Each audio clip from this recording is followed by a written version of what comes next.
வானலில் எண்ணெய் விட்டு எண்ணெய் காஞ்சதுக்கப்புறமா அதில் வடகம் போட்டு தாளிக்கணும். தாளிச்சிட்டு அதில் சின்ன வெங்காயம், பூண்டு, கருவேப்பிலை போட்டு நல்லா ப்ரௌன் கலர் வர வரைக்கும் வதக்கணும்.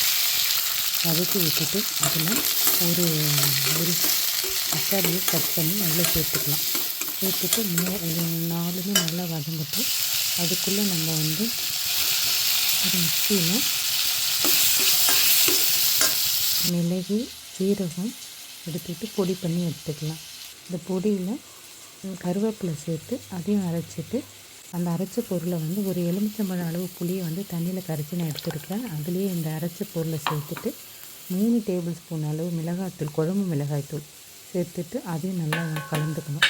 இந்த கலந்த பொருளை நம்ம ஏற்கனவே வானல் வதக்கிட்டுருக்கோம் இல்லைங்களா, அது நல்லா வதங்கியிருக்கும். அதில் இதை ஊற்றி ஒரு பச்சை வாசனை போகிற வரைக்கும் நல்லா கொதிக்க விடணும். அந்த நல்ல கலர் மாறிடுச்சு. அதில் இதை ஊற்றி விடணும்.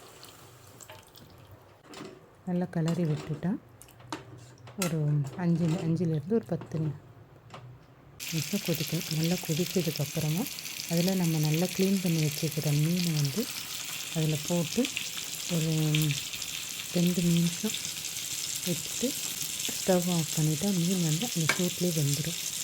அவ்வளோதான். இன்றைக்கி எங்கள் வீட்டில் சுவையான மீன் குழம்பு, மீன் வறுவல், ரசம். நீங்கள் வீட்டில் ட்ரை பண்ணி பாருங்கள். தேங்க்யூ.